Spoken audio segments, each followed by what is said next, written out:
It was Colorado, 1884. The land was high and unforgiving, a place of sharp rock and thin air that held the cold long after winter had passed. The mountains were a constant, silent judgment on the horizon, their peaks bleached pale as old bone against a sky that was too blue, too vast, too empty. Elias Thorne felt that emptiness inside his own ribs. It had been his only companion for 5 years, ever since the fever had come through and taken his wife, Martha, and then their boy, Daniel. After that, silence had settled over his ranch like a second, heavier kind of snow.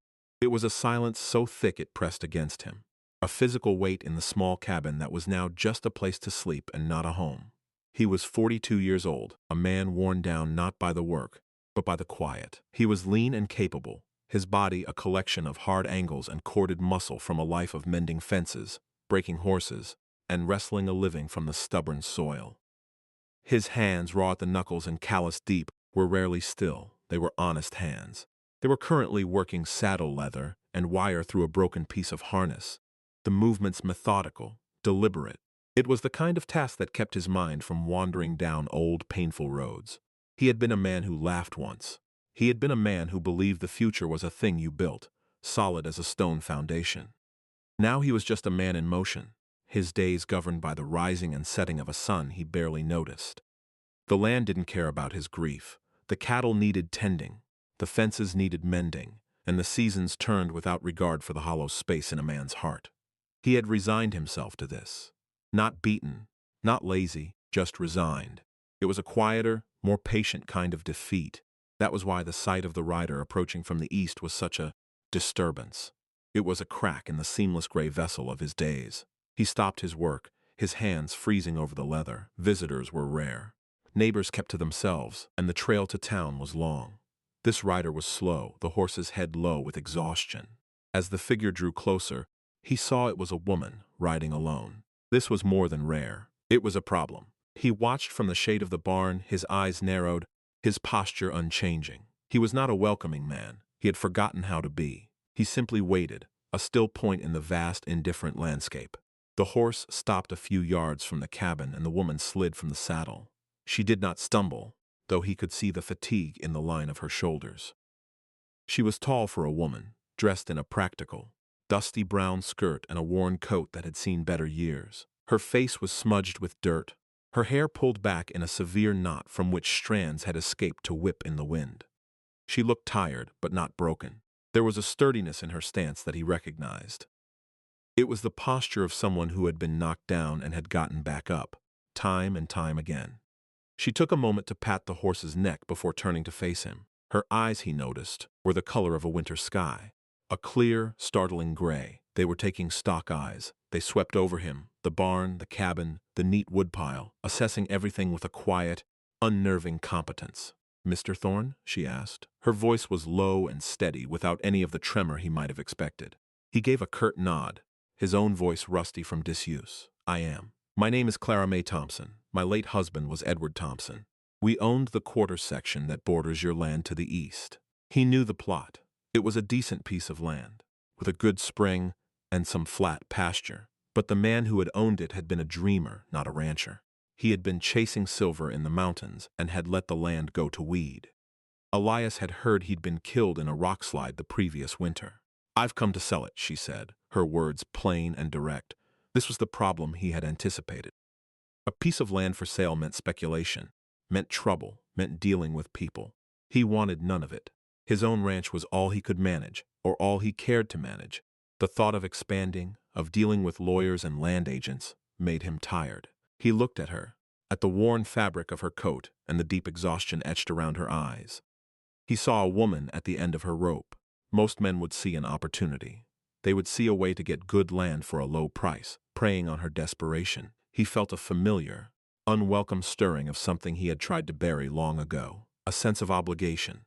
A man ought to be decent. It was a simple rule his father had taught him, and it was a hard one to forget, even when he wanted to. He gestured toward the water pump near the cabin. "Your horse looks tired. You both look like you could use some water." It was not an invitation, merely a statement of fact. She gave a small, grateful nod. "Thank you." As she led her mare to the trough, he watched her movements. They were efficient, practiced. She checked the horse's legs, ran a hand along its back, her touch gentle but firm. She was not helpless. She was simply alone. The distinction was important. It was everything. He walked over, his re-soled boots making soft sounds in the dust. He leaned against the railing of the porch, crossing his arms. The silence stretched, filled only by the rhythmic squeak of the pump handle and the sound of the horse drinking deeply. "Why come to me?" he asked finally. The land agent in town would handle a sale. She finished pumping and let the handle rest. She turned to face him, wiping her hands on her skirt. The gesture was unthinking, practical. "I spoke with the agent in town, a Mr. Croft." Elias knew the name. Silas Croft was a man who bought land from widows and sold it to corporations, taking a healthy slice for himself. He was a vulture in a tailored suit. "He made me an offer," she continued, her gaze unwavering. "It was not an honest one. It was the kind of offer a man makes when he believes a woman has no other choice." Her quiet dignity struck him. There was no plea in her voice, no hint of self-pity. She was stating a fact, just as he had about the water. She believed her land had a certain value, and she would not be cheated out of it, simply because she was a widow. In that moment, he saw her not as a problem, but as a person. He saw the steel beneath the exhaustion. "And what do you believe it's worth?" he asked, his tone softening almost imperceptibly. She named a price. It was not a low price, but it was a fair one. It was what the land was worth to someone who would work it, not just hold it for speculation. It was the price a man would have asked. He considered her, his gaze sweeping from her steady eyes to her capable, work-roughened hands. He thought of Silas Croft, of his slick smile and predatory eyes. He thought of this woman, riding all day across a hard country to ask for a fair price, refusing to be treated as a fool or a victim. A man ought to be decent. "The price is fair," he said slowly, "but I don't buy land without walking the fences.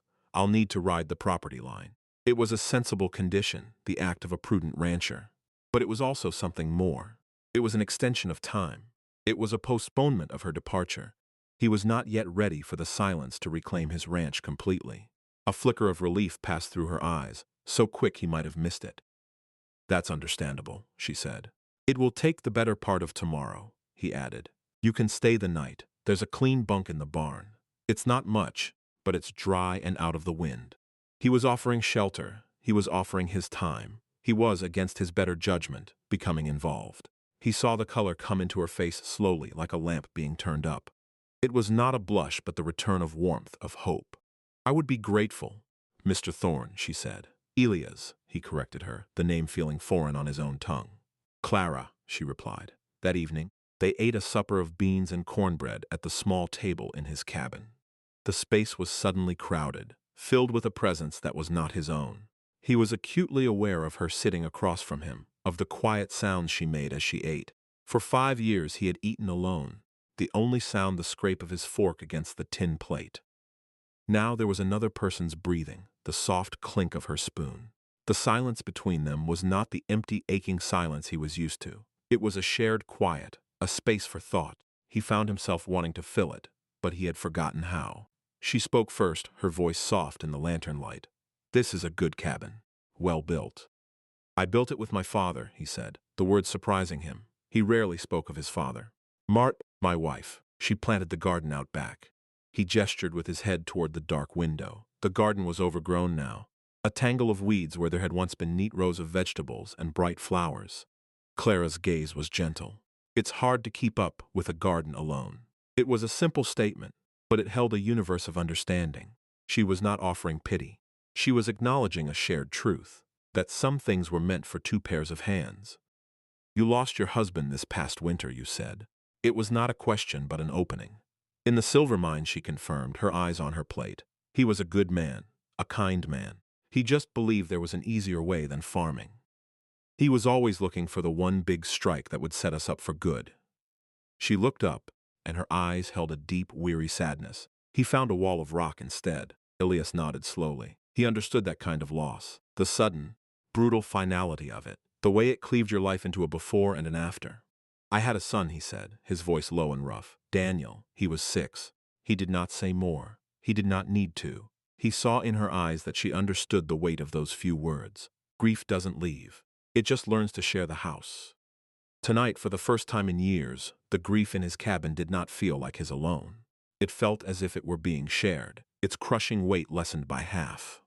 After the meal, she washed the dishes without being asked, her movements quiet and efficient in the small space.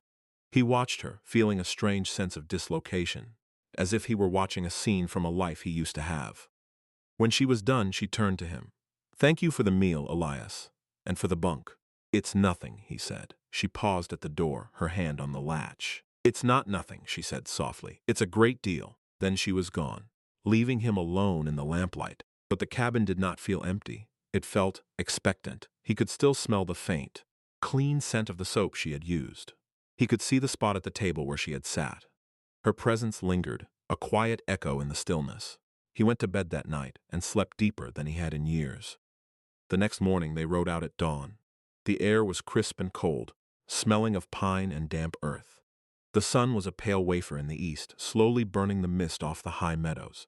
They rode in a comfortable silence, their horses' hooves a steady rhythm on the trail. Elias led the way, following the old, rusted wire of his fence line. He pointed out landmarks, his words spare and practical. "That creek runs year-round. Good water. The pasture on that south-facing slope gets the most sun. Best for winter grazing." He was speaking to her as an equal, another landowner who understood the language of water and grass and sun. He watched her as she listened, her eyes taking in everything, her expression thoughtful. She was not just seeing a plot of land to be sold. She was reading it, understanding its potential, its challenges. When they reached the eastern edge of his property, where it met hers, they found a long section of fence trampled and broken. Cattle tracks were everywhere. "My stock," he said with a sigh. "Been pushing on this weak spot for weeks. I've been meaning to fix it." "It needs more than patching," Clara observed, dismounting. "The posts are rotten." She walked the line, testing the posts with her boot. He dismounted as well, watching her. She had a rancher's eye. She saw the root of the problem, not just the symptom. "It's a two-person job," she stated, looking back at him. Without another word, he went to his saddle and unstrapped the small axe and the bag of staples he always carried. She retrieved a coil of spare wire from her own saddlebag. They did not discuss a plan. They did not need to. They simply began to work. He chopped new posts from a stand of young lodgepole pines, the rhythmic thud of the axe echoing in the quiet air. She cleared the old, rotten wood and dug the new holes, using a flat rock to scoop out the soil. Her movements were strong and sure. There was no hesitation in her. They worked side by side for hours. The sun climbed higher, warming their backs. He would set a post and she would be there, ready to hold it steady while he tamped the earth around it. He would stretch the wire, and she would hammer in the staples, her blows straight and true. Their hands brushed occasionally, and each time he felt a jolt, a current of warmth that had nothing to do with the sun. They moved together in a seamless, unspoken rhythm. It was a language he understood better than words, the language of shared work, of competence, of mutual reliance. In his years with Martha, they had often worked like this, building their life together one fence post, one row of crops at a time. He had forgotten how good it felt. He had forgotten the simple satisfaction of building something with another person. By midday, they had repaired the entire section. The new fence stood straight and strong, a tangible line of order against the wildness of the landscape. They stood back to admire their work, their shoulders nearly touching. "That should hold them," he said. "It's a good fence," she agreed. She looked from the fence to him, a small, genuine smile on her face. It transformed her, softening the weary lines around her eyes and revealing a warmth he had not seen before. "We make a good team."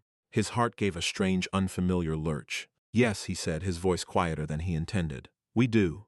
They ate a simple lunch of jerky and hardtack, sitting on a sun-warmed boulder overlooking her land. From this vantage point, he could see the small, dilapidated cabin where she and her husband must have lived.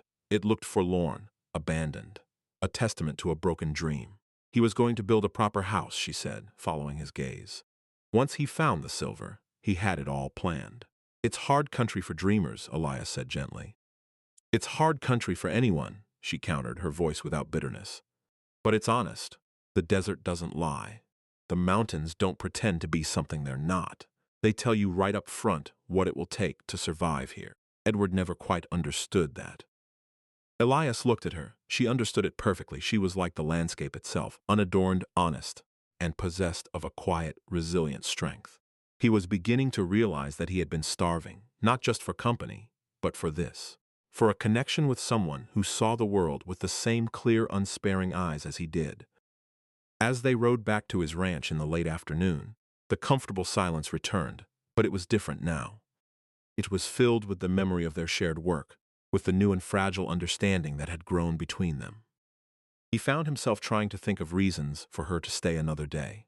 The roof of his barn needed patching. The well pump was sticking. They were flimsy excuses, and he knew it. The truth was simpler and more terrifying. He did not want her to leave. The next morning, just as he was starting to believe he might convince her to stay for one more day, a rider approached. It was not a welcome sight. It was Silas Croft, dressed in a city suit that looked out of place and ridiculous against the rugged backdrop of the mountains. He rode a fine black horse that pranced and shied, a nervous animal that reflected its owner. Croft dismounted and strode toward them, his smile as thin and false as a coat of cheap varnish. He ignored Elias completely, his eyes fixed on Clara. "Mrs. Thompson," he said, his voice oozing a condescending sort of charm. "I was surprised to hear you had ridden out this way. I trust you've had time to reconsider my very generous offer." Clara's spine stiffened. She stood a little taller, her hands clasped in front of her. "My land is not for sale at that price, Mr. Croft." Croft's smile tightened. "Now, my dear lady, you mustn't be sentimental. It's a piece of fallow ground with a shack on it. My offer is more than fair for what it is. A woman alone can't be expected to understand the complexities of real estate valuation." Elias felt a slow, cold anger begin to build in his chest. He had seen men like Croft his whole life, bullies who used words and money instead of fists, who preyed on those they perceived as weak. He hated them with a quiet, steady passion. He took a step forward, moving to stand beside Clara. It was a small movement, but it was a declaration. He was no longer a neutral observer. He was on her side. Croft's eyes flickered to him, a flash of annoyance in their depths. "Thorne, this is a private matter." "It stopped being a private matter when you rode onto my land," Elias said, his voice flat and even. It was a voice that carried no heat, only weight. "The lady is considering another offer." Croft let out a short, dismissive laugh. "Your offer? Don't be absurd. You're a dirt scrabble rancher, not a businessman. What could you possibly offer her?" He turned back to Clara, his tone becoming menacingly soft. "You should be careful who you associate with, Mrs. Thompson. A man like this, a recluse, people in town talk, wouldn't do for a respectable widow's reputation to be tarnished."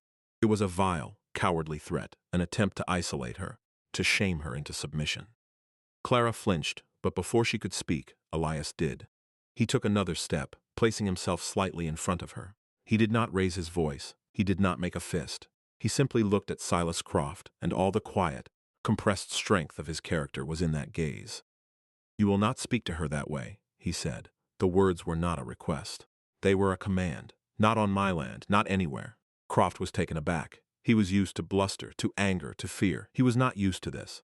He was not used to quiet, unshakable moral certainty. He looked from Elias's stony face to Clara's resolute one, and saw that he had lost. His intimidation had shattered against the simple fact of their unity. "You're making a mistake," Croft sneered, trying to recover some of his authority. "No," Elias said. "You are. Your horse is rested. I suggest you ride on." For a long moment, the three of them stood in a tense tableau. The wind whispered through the pines. Croft's fine horse stamped a nervous foot. The speculator's face was a mask of frustration and impotent rage. He had been beaten, not by force of arms, but by force of character. He knew it. He turned without another word, swung himself into his saddle, and galloped away, kicking up a cloud of angry dust. They watched until he was a small speck in the distance. The air slowly cleared. The silence that settled was profound. Elias could feel Clara trembling slightly beside him. He did not touch her. He simply stood there, a solid presence, a shield. "Thank you," she whispered, her voice thick with emotion. He turned to look at her. He saw the gratitude in her eyes, but he also saw something more. He saw the same thing he felt reflected there, a sense of recognition, of rightness. The feeling of two solitary people who had unexpectedly found an ally in the wilderness. "A man ought to be decent," he said, repeating the old words as if they explained everything. Later that day, they stood by the new section of fence. The sun was setting, painting the western sky in brilliant, fleeting shades of orange and purple. The beauty of it was sharp, almost painful. They looked out over the two properties, his and hers, a single, contiguous sweep of land under the vast, colorful sky. Elias knew that this was the moment.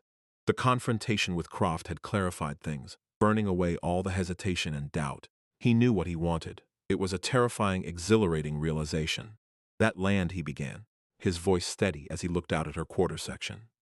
It's good land. It needs work. It needs more than one pair of hands to make it what it could be. He paused, then looked at his own ranch. This land, it's the same. It's too much for one person. It's too quiet. He turned to face her fully. The fading light softened the hard lines of his face, revealing the deep loneliness in his eyes. I'll buy your quarter section, Clara. I'll pay the price you asked. It's a fair price, and I'll honor it. But that's not the only offer I want to make.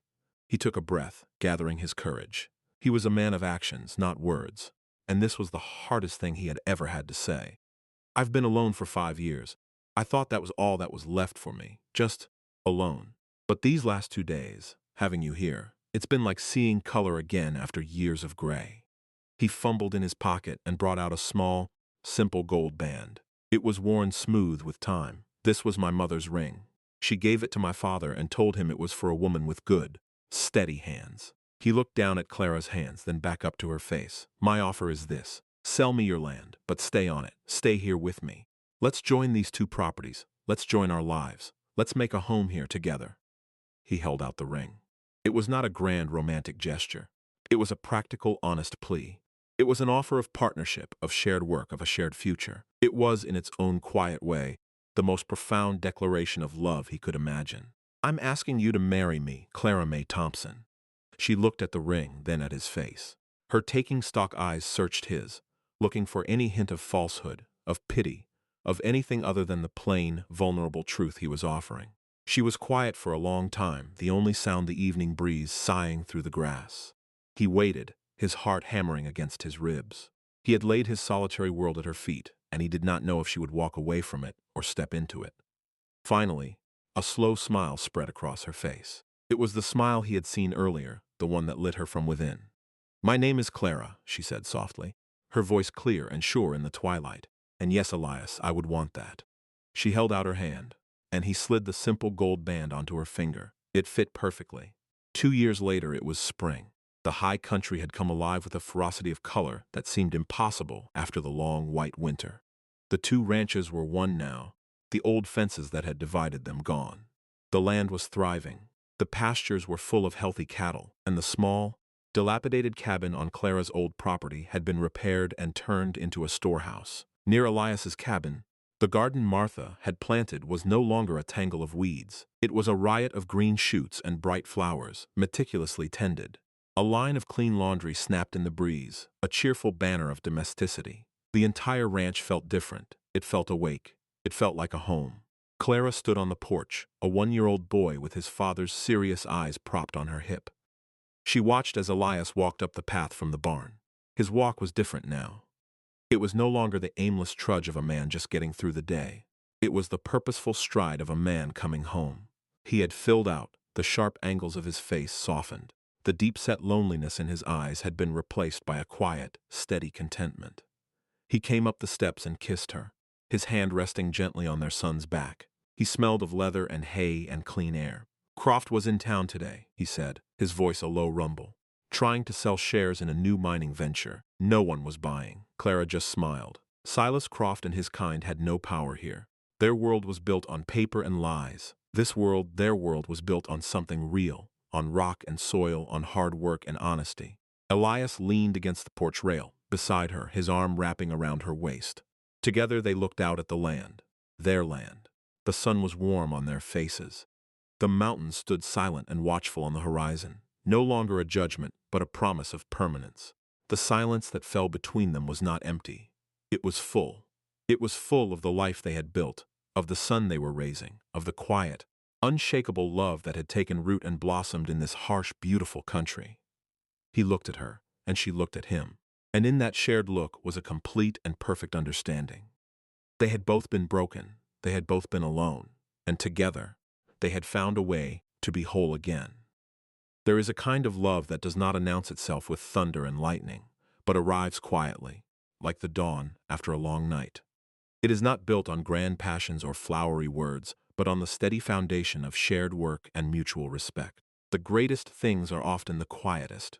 The competence of a pair of steady hands, the integrity of a person who refuses to be bowed, the courage to offer a broken heart to another, in the hope that together they might make it whole.